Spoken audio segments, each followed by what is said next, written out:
ടിക്ടോക്കിലൂടെ മതവികാരം വ്രണപ്പെടുത്തുന്ന video പങ്കുവച്ചു. നേപ്പാളിലെ Indian അതിർത്തിക്ക് സമീപം വലിയ വർഗീയ സംഘർഷം ഉടലെടുത്തു എന്ന റിപ്പോർട്ടുകളാണ് ഇപ്പോൾ പുറത്തു വന്നിരിക്കുന്നത്. അതേപോലെ തന്നെ വലിയ രീതിയിൽ ധനുഷ്യയിലെ കംല മുനിസിപ്പാലിറ്റിയിൽ നിന്നുള്ള ഹൈന്ദർ അൻസാരി, അമാനത്ത് അൻസാരി എന്നീ രണ്ട് യുവാക്കൾ ചേർന്നുകൊണ്ടാണ് ഇത്തരത്തിൽ ടിക്ടോക്കിലൂടെ തന്നെ മതവികാരം ഉണർത്തുന്ന തരത്തിലുള്ള വീഡിയോകൾ പങ്കുവച്ചിരിക്കുന്നത്. ഇതാണ് പ്രകോപനത്തിന് കാരണമായതും. ഇതോടുകൂടി തന്നെ നേപ്പാളിലെ മതവികാരം വ്രണപ്പെടുത്തുന്ന ടിക്ടോക്ക് വീഡിയോയെ ചൊല്ലിയുണ്ടായ തർക്കം അതിരൂക്ഷമായ വർഗീയ സംഘർഷത്തിലേക്ക് വഴിമാറുകയാണ് ഉണ്ടായതെന്നാണ് വൃത്തങ്ങൾ സൂചിപ്പിക്കുന്നത്. ബീഹാർ അതിർത്തിയോട് ചേർന്നുള്ള ഈ തന്ത്രപ്രധാന നഗരത്തിൽ സ്ഥിതിഗതികൾ നിയന്ത്രണാതീതമായതോടുകൂടി തന്നെ ജില്ലാ ഭരണകൂടം അനിശ്ചിതകാല കർഫ്യൂ പ്രഖ്യാപിച്ചു.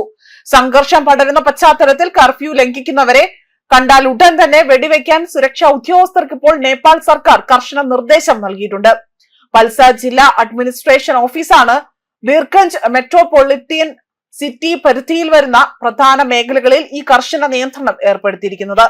സനാതന ധർമ്മ വിശ്വാസികളുടെ വികാരം വ്രണപ്പെടുത്തുന്ന തരത്തിലുള്ള പരാമർശങ്ങൾ വീഡിയോയിൽ ഉണ്ടായതിനെ തുടർന്നുകൊണ്ട് തന്നെ ജനങ്ങൾ ഇവരെ പോലീസിന് കൈമാറുകയാണ് ഉണ്ടായത്.